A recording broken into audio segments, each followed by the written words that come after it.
Okay, good morning, everybody. I think everybody, got a bunch of people on the live Zoom feed, so that's good. So we'll go ahead and get started. Sorry, I'm a little bit late getting going here, but we'll have a pretty brief discussion about the rest of Chapter 17 today, which deals with fiscal policy.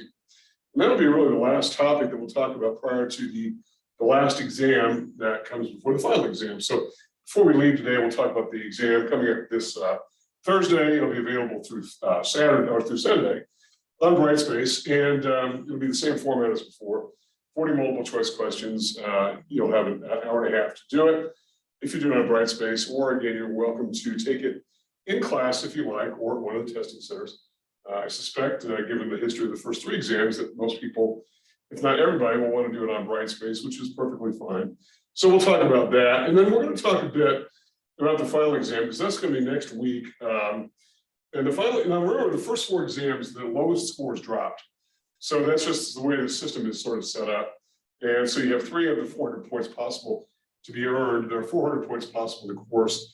The other 100 points coming on the final exam, which is not dropped because the School of Chess requires that we have some sort of final activity, and so that, which is what that is. So, and it's going to be more comprehensive in nature. It's going to cover most of the material in the class that we've covered up until this time. I'll have a brief session on Tuesday of next week talking about the exam, and it's also going to be really your chance to ask any kind of question you've got that is unclear, something that has been unclear for maybe a while, and maybe it's on exam 1 or exam 2, and so you thought, well, maybe I'll deal with it later, or I won't deal with it, but maybe now's a good time because we might want to go back and look at that for the final. And so bring your questions and think about what you want to talk about. I know we've got a bit of a handicap in this particular room because I can't hear you. And I know it's too late in the semester before we found that out. So I can definitely see you if you put something in the chat box. I can definitely see that, and I'm more than happy to respond to your questions. But the same deal goes with this week. I'll have an open Zoom session on Thursday. So if you have any last minute questions about this fourth exam, after we've gone through the review today, feel free to get with me and hit me up then on Thursday.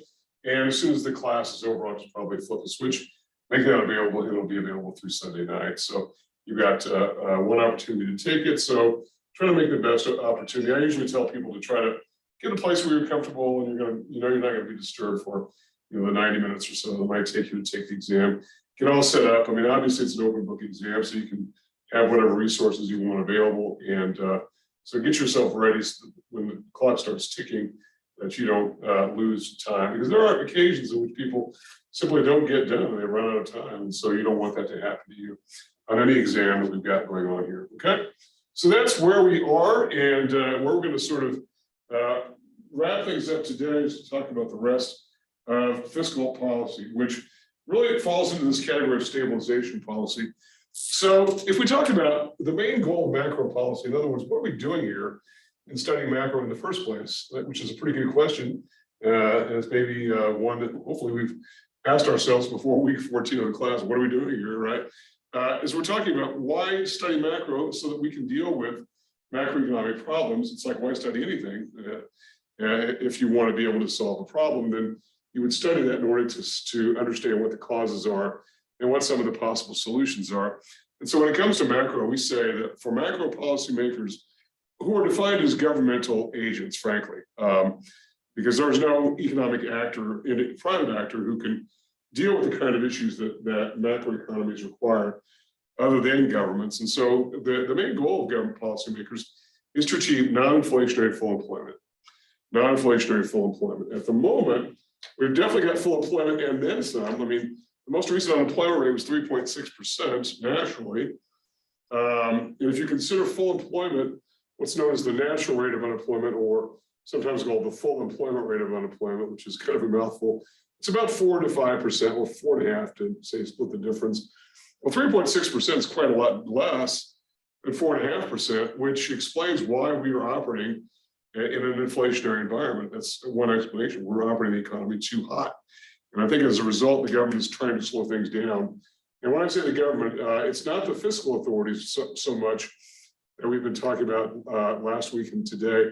It's more the monetary authorities, because they're unelected and they can make the tough decisions to slow the economy down, which will result in unemployment. There's no question about it. when interest rates are raised through monetary policy, then we end up having a slowdown in output and income and a rise in unemployment, no question about it. So monetary policy is the first of these, fiscal policy is the second, in no particular order. I know a lot of textbooks have them in the opposite order, but it doesn't really make any difference. And so our textbook had it as monetary first, fiscal second. So we'll cover the rest of fiscal policy. And I think where we ended up last week was talking about deficits. And what about budget deficits? And that's any condition in which taxes are less than government spending in any particular year. And how does the government finance those deficits? And so from the week 13 PowerPoint package, there's a slide dealing with deficit financing options.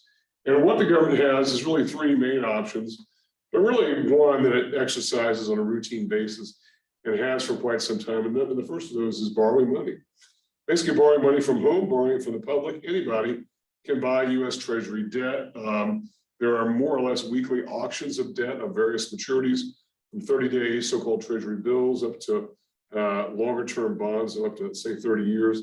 The 30 years are not issuing quite as much as they used to, but the 10-year bond is really considered now to be the bellwether of interest rates in general, and lots of discussion about what goes on with that 10-year yield. That is the percentage return on that, is often an indicator of what's going on with interest rates.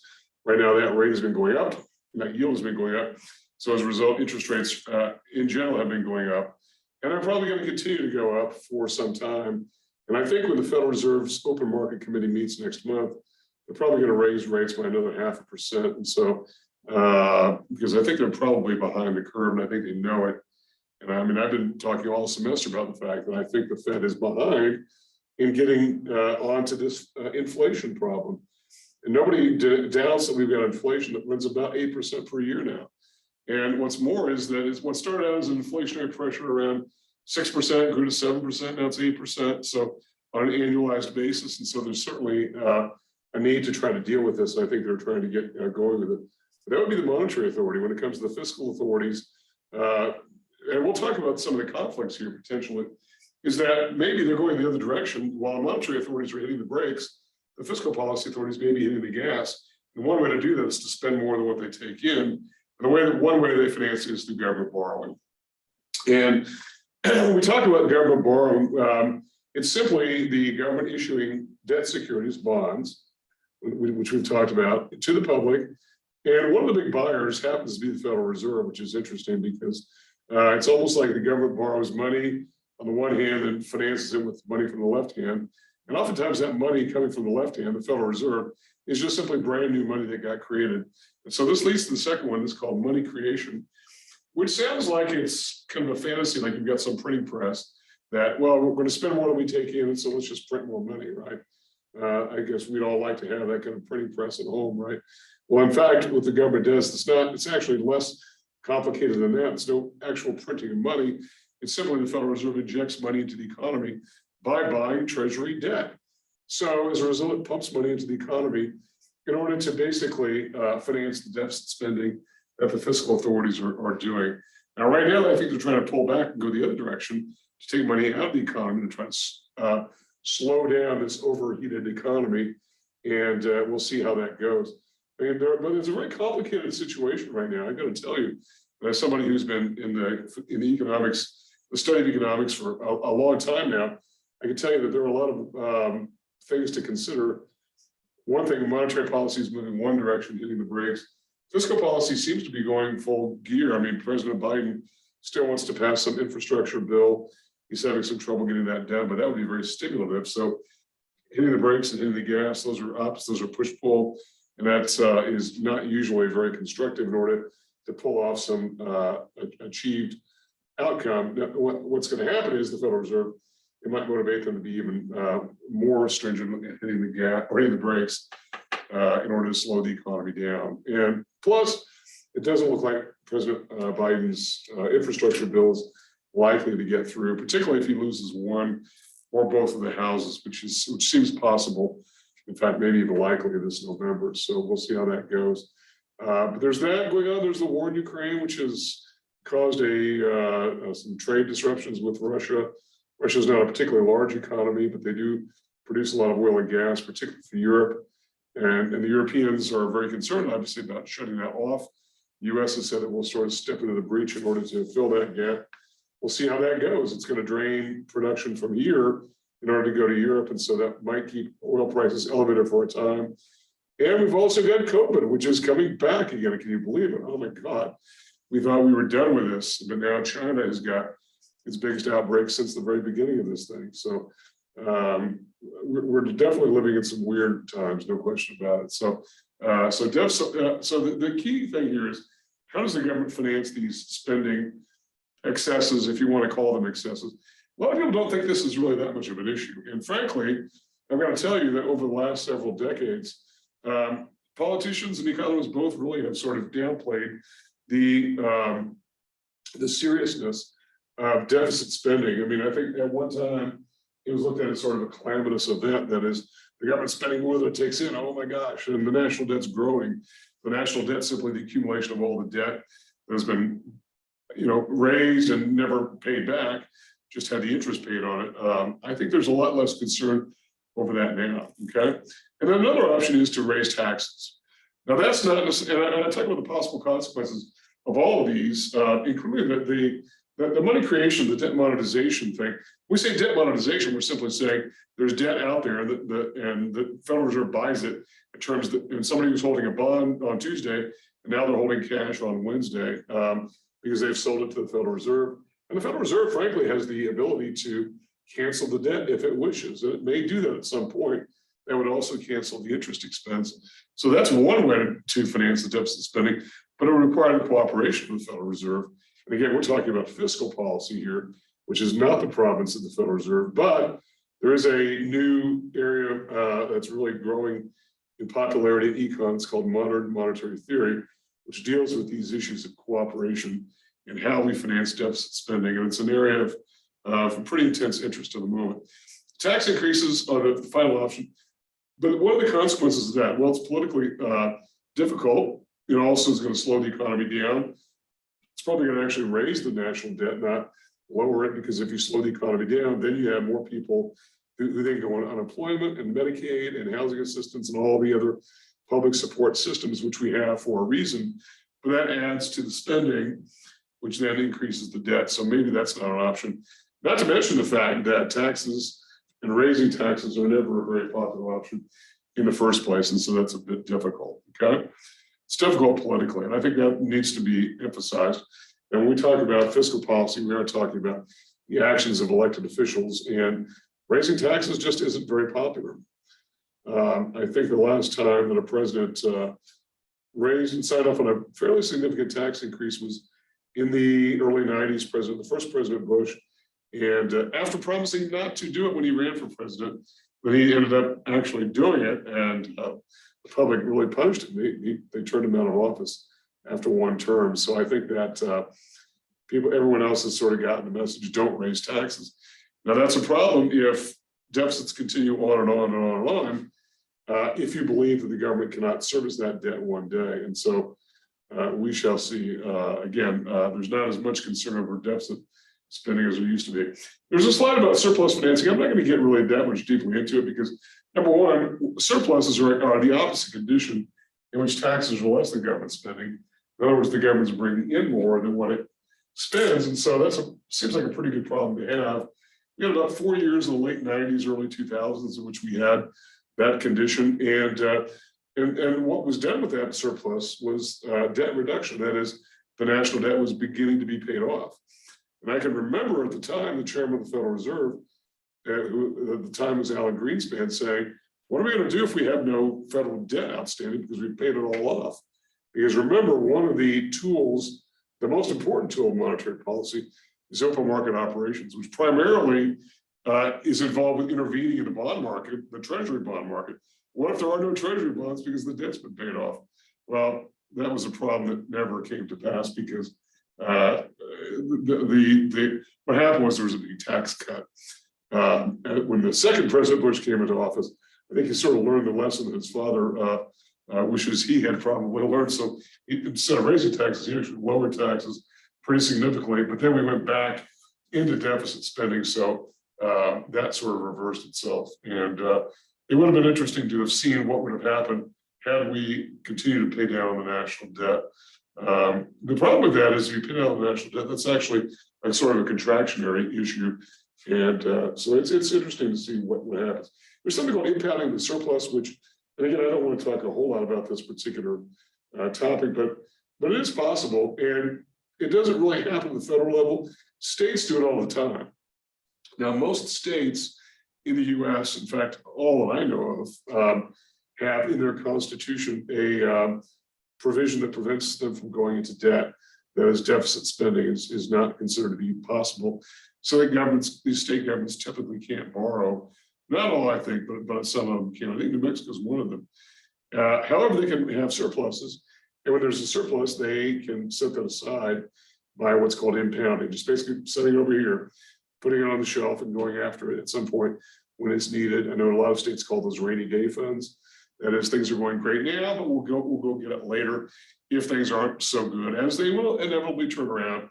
And I think we probably are heading for a recession next year sometime, the way it looks, just given the fact that we're tightening monetary policy, slowing the economy down, so the government may go after it. State government, I mean, I've been around CNN long enough to know, and our budget is very definitely tied in with the fortunes of state government. Right now, things are going great for the state government. We're going to get $500 rebate checks. Well, not only rebate checks, they're just stimulus checks. At some point, I think that passed the legislature and the governor signed it. I think if there's I think there are two, like a married couple, I think would get 1,000. These aren't federal stimuluses that the federal government was sending out over 2021, 2020. These would be state stimulus. And so you wouldn't do that if you didn't have the money to do it. And it's being sort of promoted as a way to offset higher fuel costs. I think the real reason is it's election year, and everyone's up for re-election in the state. So that's probably one big reason. And I mean, we've had $4 gas before. I mean, it will go down again. It will happen. I mark my words. I've been doing this long enough that I've seen $4 gas. I've seen it below $2. I've seen it below $2. With 190 something, in the not too distant past, a couple of times in the last not too distant past. So it will happen at some point, but nonetheless, impounding the surplus is one option, or cutting taxes, which by the way was done nationally in the early 2000s. Okay, I do want to talk about here really two more issues, and then I'll talk about the exam. Excuse me a second here. And that is, the first is an important one, talking about lags. That is timing issues with fiscal policy. Now, there are lags with monetary policy also, and we didn't really get into them so much with monetary policy, but we're going to, mostly because we're going to talk about them here with regard to fiscal policy and what they're all about. And so when we talk about lags, what we're talking about is delays. And these lags are cumulative in nature. There's one lag leads into another lag, which leads into another lag, which so they become a cumulative nature. As however much time it takes for, say, the recognition lag to take place, and that is the time it takes for policymakers to recognize there's something going on in the economy that requires intervention, whether it's a slowdown, whether it's an acceleration in inflation, something is happening, and it takes some time. Now, both monetary and fiscal policymakers will periodically be faced with this, where they've got to sort of deal with that particular issue of recognition. What in the earth is happening? And so because there's this delay in recognizing what things are happening, there is some time. It takes maybe several months to figure out, hey, unemployment is rising, and all the unemployment data is a lagging, what we call a lagging indicator anyway, because it's historical data. It's pretty current, but it's still a little bit lagging. So it takes some time to know what's happening. So there's that lag. The second, probably the most important one, is called the administrative lag, sometimes called the decision lag. And that is the time it takes to actually decide what to do about it. And if we're talking about fiscal policymakers, we're talking about 536 people, that is the members of Congress and one president, who then have to debate what to do about it. And sometimes this takes a while to sort of figure out what to do, particularly given the fact you can imagine that many people with, and sometimes often very opposing political motivations, that either want to do something or don't want to do something. And sometimes people in Congress won't want to do something just because it hurts the other party more than when it helps the economy broadly. And we have seen this happen, unfortunately, where policies get tanked just because maybe the party that is out of power in the White House but has some authority in the Congress will try to sabotage the president just for the sake of politics. We saw it happening a lot during the Obama administration, where he faced a very hostile Congress, and we didn't want to do anything. In fact, they sort of made it, it wasn't even a secret, they sort of made it their mission not to do anything to help President Obama. So as a result, a lot of things he tried to get done really didn't happen. And we see this, and that's unfortunate, but it's politics. And the only way we can really change that is, I guess, to keep turning over our elected officials in Congress, which, by the way, we do fairly often if we don't like their performance. And by the way, a lot of them are leaving. They leave a little bit faster than what they used to. I think that it's a tough job. It doesn't seem like it. Seems like it's a really cushy job, but I don't think that it is really that much at all. And it sounds like it's a great paying job, and it sort of is, except for the fact that you usually have to maintain 2 homes, and that's not so great. So there's some downsides to it, which is why we already have some turnover going on just because of that. Then the final lag, and again, remember, these are cumulative, one leads to another, which leads to another, is the operational lag, is the time it takes for policies to actually take effect. And once they take effect, it takes a little bit of time to work through. Incidentally, if you go back to, I'm dating myself here, but I think it's important. It's a great illustration of the difficulties with these, because the last point I made was that because these are cumulative, sometimes the actual problem is taking care of itself because we didn't deal with it quickly enough. And so whatever kind of policy implementation is now moot, and it just sort of is not particularly effective. When President Clinton was running for election the first time in 1992, he ran primarily on an economic message. And that was the idea that the economy was in the ditch, which is something, those were his words, and we need some sort of fix to it. And the economics of then President Bush weren't working, and so we needed something different. And he proposed a stimulus package. Well, the economy, unbeknownst to a lot of people, was already recovering even at the time of the election in 1992. Unemployment was falling. I know that I was in banking at the time, and new construction was just booming because the fact that interest rates were low as a means of stimulating the economy, and so construction was taking off. And by the time President Clinton actually was elected and was inaugurated and took office and had a series of meetings with economists and whatnot, the economy was already well into recovery. But they went ahead and passed a stimulus bill, which sort of added a little bit of extra juice to the recovery, but it probably wasn't necessary, and may not have even gotten done at all had everyone been aware of the fact that it was really too late and nothing was really going to happen. So these lags are cumulative. Now we've got the same kind of lags with monetary policy, except the second one, that administrative lag, that decision lag, is much, much, much, much shorter. In fact, during the financial crisis of 2008, the members of the Federal Open Market Committee would sometimes get together very quickly, like, hey, everybody, let's meet tomorrow in Washington. So some of the members who lived in San Francisco or St. Louis or whatever would have to get on planes and fly to DC and meet and decide the next day on some sort of change to policy. Well, that's pretty fast. 24 hours is pretty quick. Congress usually does not work anywhere near that time frame, but fiscal policy is much slower than monetary policy. And that's something I think you want to know about, is this idea that these lags do take time, and all policy works with a lag, but particularly fiscal policy is particularly slow, just given the fact you've got more actors. And there's politics involved, which there really is not so much with monetary policy. And I think that's one of the strengths, maybe one of the virtues that the Federal Reserve can point to, is the fact that they tend to be a pretty apolitical organization.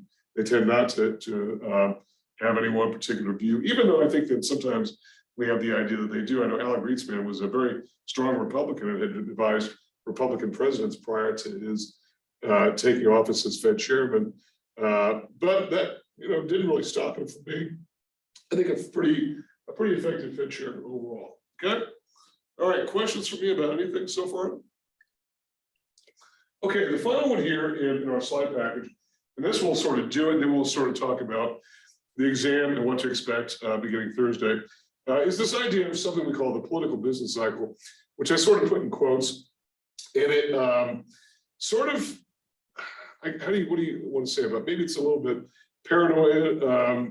I know the political scientist Richard Hofstadter had said that one of the features of American political life is that there is something called the paranoid style, that there's always paranoia, and that everything is hyperventilated, everything's hyperinflated, that you can't just have a calm argument. And I think that's part of what's going on with analyzing government's role in the economy.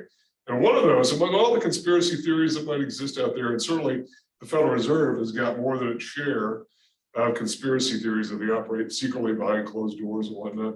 But there's another one that deals with fiscal policy. It's called the political business cycle. And it's the idea, and I've heard this a lot, the idea that when there's election coming, the politicians will try to somehow keep things afloat so that everyone has the illusion of prosperity. But then after the election, the hammer will fall and jobs will be lost and the economy will go into a tailspin. And it's all sort of rigged by elected officials just to get elected, and then the real problems will be uncovered after that. I don't think there's very good evidence for that, honestly. I know that sometimes politicians will do things like executives with governors and particularly presidents will fire people like days after the election if people are thought to be controversial and change needs to happen and whatnot. They'll sometimes do that. But in terms of dropping the hammer on the economy, I don't think there's very good evidence, even though, I mean, this is an idea that's been around for a while. I mean, by the evidence, there's really no good evidence. In fact, the evidence suggests otherwise, that sometimes things are happening independent of what fiscal policymakers can actually do about it. And there really is no good evidence that things always turn badly after an election. But it is a belief that's been out there for some time. And so it's sort of hard to shake some of those ideas, okay? Okay, so questions for me. I think that really does it for what we wanted to talk about in chapter 17, which dealt with fiscal policy. And that's really, that's the last of the new business. And so now it's really a matter of now talking about the exams. Well, the fourth exam, which is this week, and then talking about the final exam for next week. And I'm going to talk more about the final next week. There's not all that much to talk about when it comes to the final, because it's going to be drawn heavily from the first four exams. And so if you were taking, say, one of the exams, and you thought, gosh, I really had trouble with aggregate supply in the short run, why does it look the way it looks? Well, that's something you may want to bring to class on Tuesday next week, and in the live Zoom session, or just independently one-on-one with me if you want to email me. I'm not going anywhere. I'm here all week, and I'll be here through the end of the term. So email is a good place to reach me.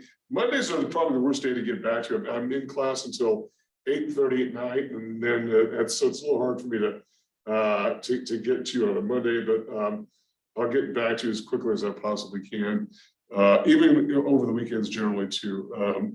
So I'm a little bit slow on the weekends, but I'm not totally absent at all. So feel free to get with me individually if that's easier for you, or if it's more convenient because you're even studying for something, you think, hey, whatever, shoot me an email and I'll be glad to reply to you, or you can call me as well, or come by my office, which people don't really avail themselves much since the pandemic began, but we are fully in business, and I don't think we require masks anymore, but gosh, who knows if that's going to change. I know that I heard today on the news that Philadelphia, I think it's Philadelphia, is going to require masks again for city offices. So gosh, who knows what's going to happen. So anyway, let's talk about exam 4, what to expect, and I'll go over the relevant chapters here. We were fortunate that we got through all the chapters that I had thought we were going to get to. So that doesn't always happen. I was a little bit concerned because the Attend Anywhere format is new.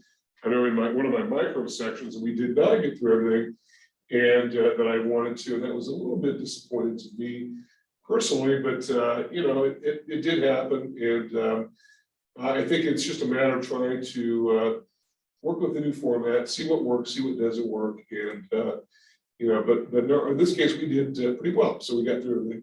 So let's talk about the exam. What are we looking at in terms of chapters? Because it's going to cover, exam 4 is going to cover chapters 14, 15, and 17. Chapters 14, 15, and 17. 14 deals with money and finance, money banking, etc. 15 deals with monetary policy, and 17 deals with fiscal policy. So it's going to be those 3 chapters. And so One of the advantages of having more exams as opposed to fewer is that even though you've got the responsibility of studying for more exams, but nonetheless it's usually less material to read. So it's a little bit more bite-sized, if you like, from that standpoint. It's going to be 40 multiple choice questions, as we said before. And if you want to take it in class physically, which some people do for various reasons, just shoot me an email saying I'm going to take it in class. That way I've got the foresight to be able to print you off an exam. Then you can take it in class if you like, and feel free to do that. And I say that all because sometimes people, have issues with computers or internet connections, or can't find a time to do it, whatever, on the internet or whatever. And so it might just be easier to do it in class. And so there is that preference. I think we saw some initial reluctance to some online coursework when the pandemic first set in, and we pretty much all went online. But I think people have gotten used to it, and it's not as scary as what it might seem to those who were initially concerned about it. So I think we all, and I've been teaching online for quite some time, so I am pretty comfortable with it personally. So hopefully you are as well at this point. Okay, so what to expect on the exam? Well, in chapter 14, you want to know about the whole idea of money, what the uses are. Remember, we said there are 3 uses of money. There serves as a medium of exchange, a store of value, and a unit of account. And so those first 2 in particular that are important, because a medium of exchange is then definitely related to the money supply component of M1. And remember, M1 is that most liquid portion of the money supply. It's basically cash and coin, checking account deposits, or what we call transaction accounts, demand deposits, sometimes they're called. Also things like traveler's checks, money orders. It's very liquid money. In fact, it doesn't get more liquid than that. It's basically money to be available to be spent. And that's what a medium of exchange, that's how it serves as a medium of exchange. When we talk about store of value, it's more associated with the non-M1 portion of M2. Remember, all of M1 is included in all of the M2. So M1 is really a subset of M2. It's cumulative. And there used to be, there was an M1, M2, M3, M4, and they were all cumulative. In other words, they were each subsets of the larger whole. And then there was actually one bigger than that called liquidity, which included not money at all, but potential money that could be tapped like in lines of credit. So that sort of thing. So today we sort of simplified it, but it's good from your perspective because it ties in very nicely with the uses of money. That is, money as a medium of exchange is associated with the M1 portion of the money supply. Money as a store of value ties in with M2, the non-M1 portion of savings, time deposits, interest-bearing sort of deposit accounts. And then the third one was unit of account, which basically is the way we record values of things, assets, liabilities, revenues, expenses, anything at all that we record in terms of money. Also, though, if we take that one step further, it's also the demand for money is related to this uses of money. That use of money as demand as a medium of exchange can also be tied in with the transactions demand for money. Remember, we said the demand for money is not infinite. It might seem like, hey, I've got an infinite demand for money, but it might be an infinite demand for wealth or something like that, that we're talking about money as money. Because even if you have great wealth, you might not want to keep it all in money. You might want to put it in investments. And that's why we got into this discussion about the bond market, because that is a very viable alternative to holding money, is to put it in bonds, which will earn interest and which are very liquid as well. They can be traded fairly quickly, usually. It depends upon what we're talking about.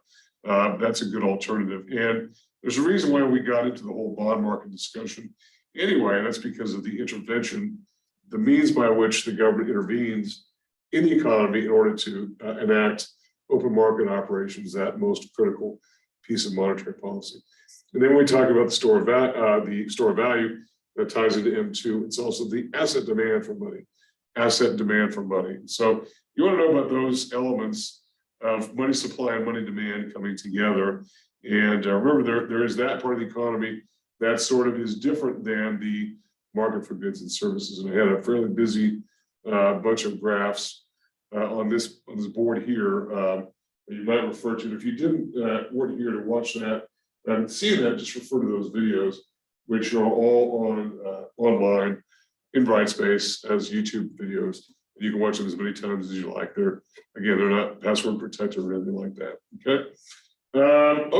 Oh, one other thing about the medium of exchange, that it's really the original form of money or the original use of money, and it overcame the barter problem and what's called the double coincidence of wants. Your text talks about that in pretty eloquent fashion. The idea that if there's no money, then how do you get what you want? Well, you're going to have something that somebody else wants. And just so happens that if somebody wants something from you, they've got exactly what you want as well. It's a double coincidence, and that's difficult, right? And you've got to determine what the value of these things are. One bicycle for 12 candles or whatever. I mean, I don't know if that's a fair trade, but what's the value of the bike? What's the value of the candles? Whatever. It's difficult. Whereas if you want to buy a bike or sell a bike, you sell a bike or go buy a bike, and you use money in both cases. Okay, so be aware of the barter problem. Barter still exists, and in fact, they exist as taxable events. They're supposed to be reported on people's taxes. I don't know that a lot of people realize that they should do that, but it does still exist. But it's usually among people who know each other well and can agree upon things and have time to work it out. It's not on a route. It's usually not routine. I don't think there are too many barter transactions that are routine, even though they're fairly common in areas like commercial real estate. I still think those are more of a one-off. Okay. All right. Let me see here. I'm trying to look at I've got most of the exam put together. I know exactly what we're going to be talking about here. So know about the uses of money and the demand and supply of money and how we arrived at that. There'll be some examples of these about what it means to hold money over time as a store of value. That's holding money as money. So you don't have to convert it to gold or anything like that. You can hold money as money.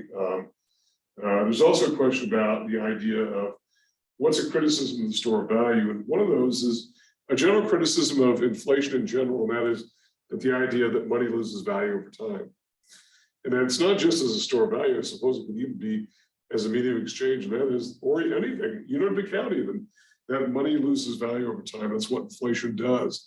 This is why inflation is probably a bigger concern to policymakers, monetary policymakers, than unemployment, as cold-hearted as that might sound, because of the fact that it creates such distortions. So if we have this inflation rate year after year after year, to the point where the price level doubled in a few years, which it could, if we don't get a handle on this, then it means that every life insurance contract you have will be worth half of what it was. And so as a result, I know that some policies have a rider where it rises in value, but you've got to pay for that. So you're still paying the higher cost of inflation in order to get that ultimate value. So value, anything fixed in nature, goes down, and that's what inflation does. It waters down the value of something. It would be just like if the government said, okay, starting on Thursday, you can go home and pull out monopoly money, and it's all good. Well, everybody would be taking monopoly money to the mall and wiping out goods. And if you're the seller of goods and goods are flying off your shelves, you're going to raise the price of goods. Why wouldn't you? So it's an inflationary condition, and which is why monopoly money is not good, and why we try to regulate its supply. Okay. There's also a question about money market funds, and money market funds are really sort of an element of M2. And they're sort of money, but they're really more like mutual funds than they are bank deposits, but they do have a lot of money elements, but they have an interest-bearing nature to them, and so they really fall into the M2 category. And that's discussed in your book. You can sort of read more of that on your own. Then there are a series of questions about how you conduct business and some scenarios. And will you be using M1 money or M2 money? And it should be pretty obvious from the context as to whether or not you're tapping savings, which would be an M2 transaction, or maybe say a checking, which would be an M1 transaction. So just remember what those divisions are about, okay, and when they would be used, okay. You also want to know a bit about bank balance sheets. We got into this a little bit. We didn't really get it. We got into some of the money creation issues. We talked about bank assets being primarily bank reserves. That is, one of the beautiful things about banking is that if somebody brings you a deposit, it becomes a liability to you, the bank. But you also have an asset because it's money that you can use by having a reserve that can be then channeled into loans and investments that presumably pay more than what you're paying the depositor, which is presumably very little. In fact, in the last several years, has been darn little. In fact, you know, some of the highest CD rates out there are still no more than like 1%. And it is a very interesting environment, which is why interest rates have got to come up. There's no question about it. If you're going to refinance your house, if you have a house and you need to refinance, you would probably ought to get going on that. We may not see rates this low for some time. So, okay. So you want to know a little bit about what assets are composed of loans and investments primarily, also reserves, and know what those are about. Those reserves are basically assets to the bank. They can be used to be loaned or to invest in. So you just simply want to know a series of questions dealing with transactions which will affect the balance sheet. It'll be fairly obvious from the context of what's going on. There's nothing tricky about the questions. It's not intended to trip you up. It's just intended to say what happens if the bank makes more loans and what happens to assets, you know, that sort of thing, or whatever the case might be. Okay. These reserves are important because we talked about required reserves as being one of the tools of monetary policy, but reserves in general are usable for banks, and the excess reserves, that is anything over and above those required reserves, are able to be loaned and invested. But reserves are generally put on deposit at the Federal Reserve banks within the districts in which the bank is usually chartered, and so as a result, those are available, and so they're available to the bank, and they can use them to loan them out or to invest. And oftentimes the investment is limited to the bond market. There are some limitations as to what banks' investment activities can be about. Okay, and then there's a question about the money multiplier. The multiplier on money is this idea that with a monetary expansion or contraction for that matter, the multiplier, which is called M, is simply the equivalent of the reciprocal of the required reserve ratio. So if the required reserve ratio is 10%, then the multiplier is going to be 10, meaning any expansion of the money supply is going to go up by 10 times. Once that additional change in the money supply, which is increased with a bank loan, and remember, one person's spending becomes another person's income, which then becomes that person's spending, which becomes someone else's income, and it goes on and on. But this is not the consumption multiplier. This is the money multiplier. If this ratio were to go up to 20%, then this would fall. We get less bang for the buck if we raise the reserve requirements because we're taking money out of play in the economy by making those reserves required reserves that they can't be loaned or invested. So it's important to know that there's a limitation on those, on that, and it's limited to the reserve requirement, or anything above the reserve requirement, I should say. Okay. All right. So in the central bank is the Federal Reserve. It's oftentimes referred to as our central bank, and every modern country has got a central bank that controls the money supply. In the case of Europe and the countries that belong to the Eurozone, European Central Bank is its central bank. So there's no one national sovereign bank. It is the bank for all the countries in Europe that belong to that euro, okay, that Eurozone. And not all of them do. Right? Switzerland, England, Norway, they don't belong to it. Okay. So know about this idea of required reserves versus excess reserves. The excess reserves are those reserves which exceeds the required reserves. They can be used for lending or investing. Okay. All right. So that pretty much does it for chapter 14. Let's talk about monetary policy in chapter 15 and what's going on there. So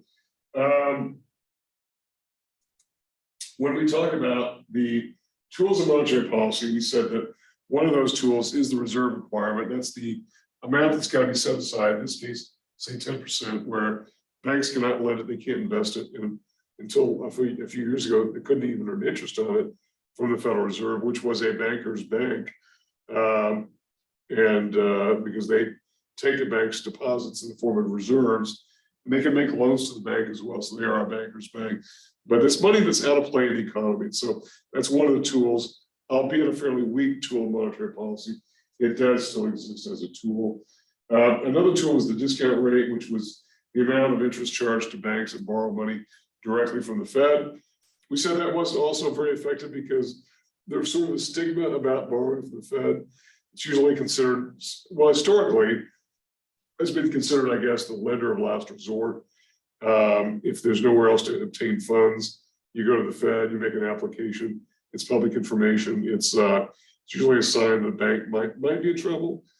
The Fed itself has been trying to change that perception, that stigma. I know back as far back as 2007, just when the financial crisis was starting to raise its ugly head, that we might have a problem. The Fed was actually encouraging banks to borrow from it, which is something new. But banks didn't really take them up on the offer so much because they did want to sort of change the perception of that. And you can understand why, because if it's the lender of last resort, nobody wants that because confidence in banking is paramount. There's nothing, they don't make a product that, all they have is they're buying and selling pieces of paper, and not even that. It's just entries in computer entries, debits and credits, and that's all that they're in business of doing. They don't make toasters or cars or whatever. So the bank needs to be solvent, and who can tell? You can't walk in and say, "Oh, this must be a solid bank because they've got a granite lobby and a steel door." We found that out certainly during the financial crisis. So it's important that a bank maintains that sort of stability. Okay, so it's an important issue, and banks have other ways of raising money besides the discount rate. So we said that that's a fairly weak tool of monetary policy, as was the reserve ratio. Open market operations was very effective, and it was very fast, and so we said that was an important one. Okay, and then know about what is happening with all these tools. If the Fed is raising the discount rate, for instance, that's considered a contractionary policy. It's symbolic. It's not a very strong tool, but it is symbolic of the fact that this is the direction the Federal Reserve is pursuing in terms of monetary policy. It's raising interest rates to slow the economy down, reduce aggregate demand, reduce GDP. If the Federal Reserve, when it comes to open market operations, if the Fed is selling bonds, it's taking money out of play. It's taking bonds, putting them out there. People were holding cash, now are holding bonds because they bought them from the Federal Reserve. The Federal Reserve sold them those bonds. In other words, they take that money out of the economy to slow the economy down. On the other hand, if they're trying to buy bonds, they're putting money out into the economy. People are holding bonds and now holding cash that can work its way through the economy, particularly through the multiplier. So know about those tools. And we had sort of a spreadsheet on the board here about those tools and how they work and what they're intended to do. And open market operations, again, being far and away the most important of those tools. Okay. Questions for me about anything? I'm kind of looking here to see whether or not anybody has hit me up with questions, and feel free to do that. So buying and selling bonds is an important aspect of open market operations.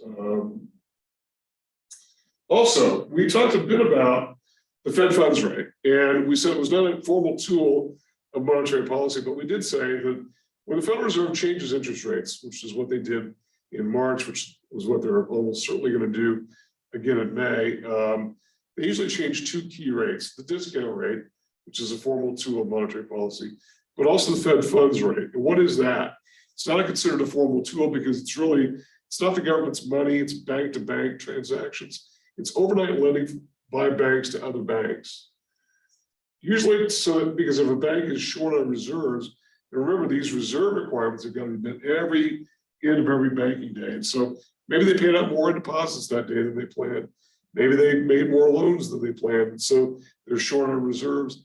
They can borrow from other banks. And the rate that they pay is called the Fed funds rate, which is a good rate the Fed sort of sets a target rate for the Fed funds rate. And so when we hear on the news, the Federal Reserve raised interest rates, it's usually two rates: the discount rate and the Fed funds rate. The Fed funds rate not being a formal tool, but being a signal really of the direction that the Fed is wanting rates to go in order to achieve whatever the goal is, expansionary or contractionary policy. At the moment, contractionary is without a doubt the order of the day, no question about it.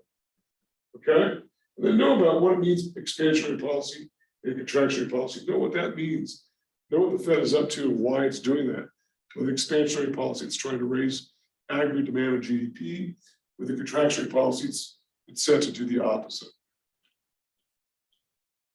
And the reasons why would usually cover a gap. In the case of a expansionary policy, it's usually a gap where actual GDP is less than the full employment rate of GDP. And so as a result, expansionary policy is needed.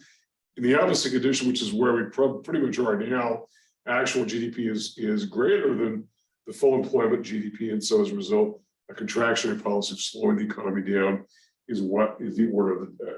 Okay. All right. And then sometimes it's called tight money and loose money. And then your text uses that language. And a lot of these questions come from the test itself. But loose money is the same as expansionary policy. Loose money, and the tight money is a contractionary policy. That's all it is. And there's a question dealing with that. It should be fairly straightforward, even from the context of the question. Okay. Know about the fact that there are time lags with monetary policy, and they can vary. It's hard to know. They can sometimes be fairly long, but never really as long as the lags that we see with fiscal policy. Okay. So that's an important thing to understand. Okay. So tight policy, loose policy, and when they're needed, that is contractionary versus expansionary policy. Okay. Let me see here. There's a question about the equation of exchange. I think there are actually a couple questions dealing with that. That is the MV equals PQ, and we talked about this. It's called the quantity theory of money. This equation is called the equation of exchange, where the idea is what explains the rise in the price level. If this is stable and this is stable, in fact, price times quantity is basically GDP, right? Price times quantity, so MV equals Y, right? And so as a result, if the price level is rising, it's oftentimes due to the supply of money, rather than the velocity, because velocity is stable. So money velocity is simply this idea that the money supply turns over and over and over. Because money, as we know, is reusable. So the money in your pocket now is going to be in someone else's pocket next week. It's going to be in some cash register the week after that, et cetera. And so it moves around. So in a $21 trillion economy, you don't need $21 trillion of actual money. You need something less than that because of that. But to explain inflation, if the price level is going up and this is stable and this is stable, it's got to be an increase in the money supply. So too much money chasing too few goods is an explanation for inflation. And that's what the quantity theory of money really is all about. Okay, so you want to know a bit about what's going on with that. Okay, questions for me about anything so far? There's a question you have to do. I think there's one very simple question dealing with solving for, I think, velocity or whatever. That shouldn't be too difficult. And if you do have run into some difficulties, you can consult your text, and that should be relatively straightforward. Okay. The final bit deals with fiscal policy, and what should you know about that? We talked a bit about that beginning last Thursday. We finished that up today, and we talked about what budget deficits and surpluses were. A deficit is a shortfall where taxes are insufficient to cover government spending. A surplus is just the opposite, where taxes exceed government spending. And we talked about ways in which those are financed, particularly deficit financing, because that's really where we've been for quite some time, and it's financed typically by borrowings, what the government does. Okay. Let's see here. So you want to know about that. A balanced budget is simply a case where T equals G, right? So that's more of a fantasy than anything, because it's usually deficit or surplus, and it's usually deficit. Okay, that's been our history. Also, you want to know about this idea of, and I got into this a little bit in class when I talked about the progressive tax system, and that is marginal tax rates. And I gave a bit of an example in class, and I realized that I said in class, this was an oversimplification of how tax brackets work, because at the individual level, not even corporate taxes or partnership taxes or whatever, but on individual taxes, you've got 5 different filing statuses, you know, married filing separately, single, whatever. But I just gave an example and said that the tax rate will go up as the income goes up. And that's called a progressive tax system.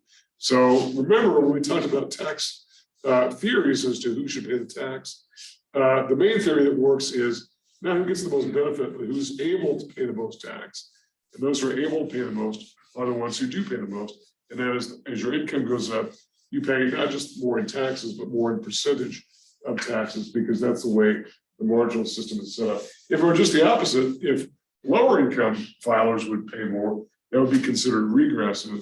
And that is not the way the income tax system works.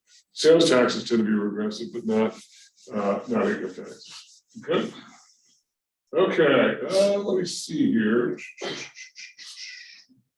What else do we want to talk about in chapter 7?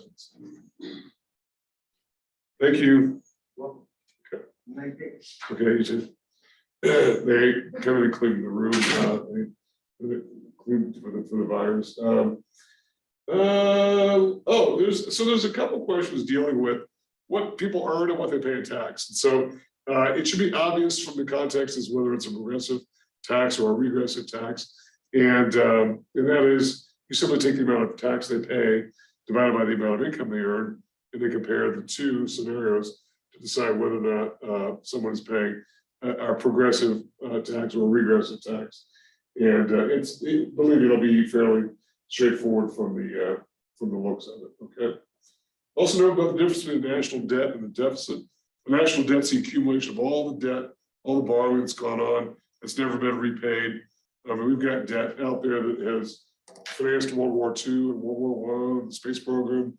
It's been out there for a long time. We just continue to refinance it year after year. Some of it's been paid off when we had some surpluses in the late 90s and early 2000s, but a lot of it's still out there. That national debt is the accumulation of all that debt, whereas deficits are an annualized shortfall that is usually financed through debt, okay, usually. Okay, so you want to know about those differences there. You also want to know about the tools that exist when it comes to expansionary versus contractionary policy in general, including fiscal policy, because we talked about the tools of monetary expansion or contraction, that is the interest rate mechanism in monetary and open market operations. Well, in fiscal policy, one of the tools, if it's expansionary policy, that is to boost GDP, to cover a recessionary gap, you'd be cutting taxes or raising government spending, or both. If it's contractionary policy, it would be to raise taxes or cut government spending, or both. Those are the tools which are at the disposal of fiscal policymakers, okay? As opposed to monetary policymakers. Okay, so you want to know when those are used and why, and what the purpose of those are. So there's a series of questions dealing with those particular kinds of things. You also want to know the difference between fiscal and monetary policy, really having to do with the tools that are at their disposal, and who the actors are involved with that. Remember, the Fed is in Federal Reserve, and we usually just call it the Fed for short, is in control of monetary policy. Congress and the president in charge of fiscal policy. And again, I know that states have their own fiscal policies, but we're talking about policy in the context of stabilization policy.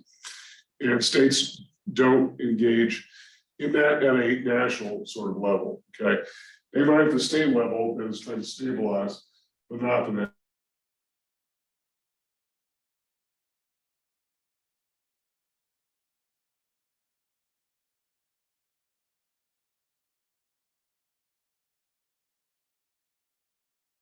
Okay, so we're getting kind of close here to the end, and let me see here. I don't think there's much more to really go over for the exam. I think that pretty much does it. Note also that when we talk about a contractionary policy, it's usually because there's inflation going on, and it's sometimes called the inflationary gap. That is the idea that the actual GDP is greater than the full employment or the natural rate, whichever you prefer. And as a result, the things need to be slowed down in order to bring down some of the inflation in the economy. And also know a bit about the idea of if aggregate supply shifts left, that's considered cost push inflation. Cost push inflation, which aggregate supply shifts left, there's a decrease in aggregate supply, which I think was the initial kickoff to the inflationary pressures that we've got going on now. I think a lot of it started with COVID. COVID sort of set the ball rolling because of a great shortage of supply. And what there was going for higher prices. We kind of saw that, not with every good, but with a lot of goods. And so as a result, that sort of got the ball going. And a reduction in supply is a leftward shift. And so just like all the way back to chapter 3 of the book, okay? Also know about the time lags. We talked about the time lags for monetary policy being shorter than that for fiscal policy. So you want to know about that. You also, without going into this in class, there's an interesting question that I wanted to get about debt to GDP ratio, because when I said that the deficit itself has been sort of minimized as being a serious problem, so is some of the national debt concerns that sort of go along with that. And there's a great discussion in your text about historical debt to GDP ratio, which is just simply one thing in relation to another as a ratio. And whether or not it's an important ratio or not is up to open to debate. But look at the historical trend with that, because I think it might give you a bit of an eye opener, particularly if you are hearing a lot from politicians about just the runaway national debt and whatnot. Well, it's possible to outgrow the debt. And, I guess the metaphor I've used is somebody who borrows a lot of money to go to medical school. Yeah, they've got a lot of debt, but they can outgrow that debt relatively quickly. And so can an economy. So look at that debt to GDP ratio and see what has been the trend on that, because that will sort of give you an idea of where things have been versus where they are now. And I think it's important to note that the sky is not always falling in on us. Okay. All right. So other questions for me, because I think that really does it for what I think you should know for the exam coming up. The exam is mostly done. I'll post it and make it available sometime after the class on Thursday. Again, I'll have an open Zoom session. If you do have questions, you can pop in and get with me. I don't think I can hear you, but you can text your notes in the chat box. And if you don't like that, you just, I can't imagine there's gonna be a big crush of people, but you say, look, will you just call me? I've got a phone right there in the room. Actually, I could just give you a quick call and, or you call me, whichever, and we can talk about it. But I'm more than glad to be available to you, should that be what you want to do, okay? Okay, well, have good luck studying for the exam. I wish you all luck on it. It'll be available, and I'll be available on Thursday and also throughout the weekend if you need me. And then when we come back next week, we'll be only dealing with one more final piece of business, and that's the final exam. So everybody have a great day, and I'll see you next time, okay?